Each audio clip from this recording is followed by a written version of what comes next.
Morning children, how are you children? Class 6, 7, 8 बच्चों, आप लोगों को ग्रामर में कल मैंने सर्वनाम पढ़ाया था। सर्वनाम की परिभाषा। सर्वनाम किसे कहते हैं या सर्वनाम की परिभाषा बताओ। जो शब्द संज्ञा के स्थान पर प्रयोग किया जाता है उसे क्या कहते हैं? सर्वनाम। क्या कहते हैं? सर्वनाम। सर्वनाम जैसे या, वा, ए, वे, इन्हें, उन्हें, जिसको, जितने आदि। अब सर्वनाम के कितने भेद होते हैं? सर्वनाम के 6 भेद होते हैं। कौन कौन से पुरुषवाचक सर्वनाम, निश्चयवाचक सर्वनाम, अनिश्चयवाचक सर्वनाम, निजवाचक सर्वनाम, प्रश्नवाचक सर्वनाम, संबंधवाचक सर्वनाम। ये आपके 6 भेद हो गए। कल मैंने यहाँ तक आपको लिखाया था, लेकिन पढ़ा भी दिया था। फिर आज मैं दोबारा रिपीट कर रही हूँ कि सर्वनाम के सभी भेदों की परिभाषा उदाहरण सहित लिखो। नंबर 1 है पुरुषवाचक सर्वनाम। जो सर्वनाम किसी व्यक्ति वाचक संज्ञा के स्थान पर प्रयुक्त होते हैं, उन्हें प्रयुक्त माने प्रयोग होते हैं, किए जाते हैं, उन्हें पुरुषवाचक सर्वनाम कहते हैं। जैसे या, तुम, वा, तुम, मैं, वे आदि। उदाहरण है, मैंने खाना खाया। तो बच्चों, मैंने क्या है? ये पुरुष या किसी के लिए ये पुरुषवाचक सर्वनाम होगा। मैंने खाना खाया तो ये पुरुषवाचक मैंने क्या है? पुरुषवाचक सर्वनाम है। दूसरा है निश्चयवाचक सर्वनाम। जिन सर्वनामों से किसी व्यक्ति या वस्तु का निश्चय पूर्वक बोध होता है उन्हें निश्चयवाचक सर्वनाम कहते हैं। जैसे या, वे, वा, वे, ऐसे, ऐसे, इनमें आदि। उदाहरण है, या मेरी किताब है। क्योंकि किताब निश्चित है, किसकी है? मेरी है, इसलिए ये क्या हो गया? निश्चयवाचक सर्वनाम हो गया। अनिश्चयवाचक सर्वनाम। जिन सर्वनामों से किसी व्यक्ति या वस्तु का निश्चय पूर्वक बोध नहीं होता है उन्हें अनिश्चयवाचक सर्वनाम कहते हैं। जैसे कोई, कुछ, किसी, किन्हीं आदि। उदाहरण है, कोई खिड़की के पास खड़ा है। खिड़की के पास मुझे दिखाई एक परछाई सा लग रहा है, क्योंकि भ्रम है कि कोई वहां पर खड़ा है, लेकिन कौन खड़ा है वो मुझे साफ साफ पता नहीं है, इसलिए ये अनिश्चयवाचक सर्वनाम होगा। नंबर 4 है प्रश्नवाचक सर्वनाम। प्रश्न पूछने के लिए जिन सर्वनामों का प्रयोग किया जाता है उन्हें प्रश्नवाचक सर्वनाम कहते हैं। जैसे कौन, कहाँ, किसने, कितना, कब, किसे, क्या आदि। ये शब्द जो हैं प्रश्नवाचक सर्वनाम के हैं।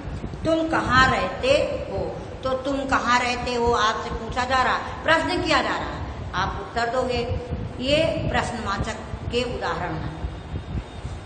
अब 5वां है निजवाचक सर्वनाम। जिन सर्वनामों का प्रयोग स्वयं के लिए किया जाता है उन्हें निजवाचक सर्वनाम कहते हैं। जैसे स्वयं, खुद, आप, अपने आप आदि। उदाहरण है, मैं वहां स्वयं चला जाऊंगा। मैं सर्वनाम है, स्वयं जो है ये निजवाचक सर्वनाम है, इसलिए मैं स्वयं वहां चला जाऊंगा। दूसरों से नहीं कहा जा रहा, स्वयं के लिए कहा जा रहा, इसलिए ये खुद के लिए कहा जा रहा है, इसलिए ये निजवाचक सर्वनाम है। संबंधवाचक सर्वनाम। जिन सर्वनामों का प्रयोग वाक्य में किसी दूसरे सर्वनाम से संबंध प्रकट करने के लिए किया जाता है उन्हें संबंधवाचक सर्वनाम कहते हैं।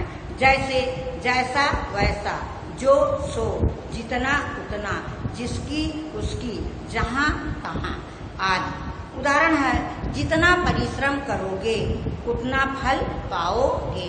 जितना परिश्रम करोगे उतना फल पाओगे। ये आपका सर्वनाम के भेद है। अब आपका आता है पुरुषवाचक सर्वनाम के कितने भेद होते हैं? पुरुषवाचक सर्वनाम के 3 भेद होते हैं। उत्तम पुरुष, मध्यम पुरुष, अन्य पुरुष।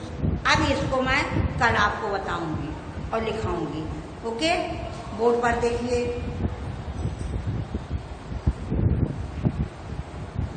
सर्वनाम, प्रश्नोत्तर। सर्वनामों के भेद की परिभाषा उदाहरण सहित लिखो। पुरुषवाचक सर्वनाम। जो सर्वनाम किसी व्यक्तिवाचक संज्ञा के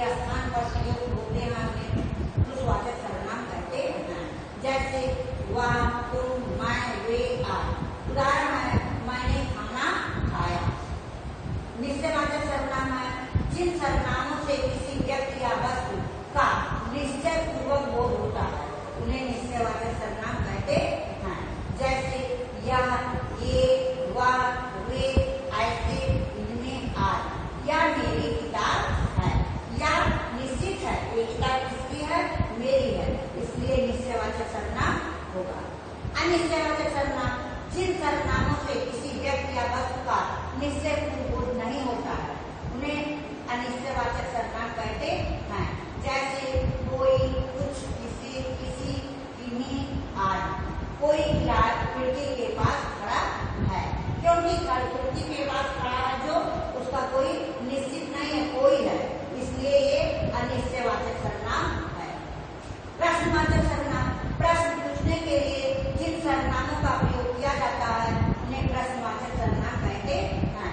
जैसे कौन, कहाँ, किसने, कब, आदि। तुम कहाँ रहते हो? उदाहरण है तुम कहाँ रहते हो।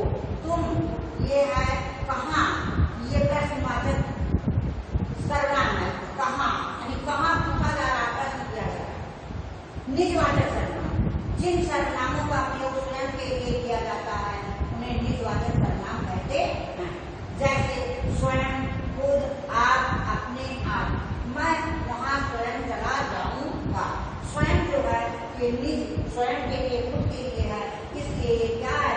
निजवाचक सर्वनाम। संबंधवाचक सर्वनाम जिन सर्वनामों का प्रयोग किसी दूसरे सर्वनाम से संबंध प्रकट करने के लिए किया जाता है उसे संबंधवाचक सर्वनाम कहते हैं। जैसे जैसा, वैसा, जो, सो, जहां, तहां, जितना, उतना, आदि। उदाहरण है जितना परिश्रम करोगे उतना फल पाओगे। जितना परिश्रम करोगे उतना फल पाओगे। सबके समझ में आया? आप लोग नीट एंड क्लीन क्लास की कॉपी में लिखोगे, होमवर्क है, आप इसी को लर्न करोगे।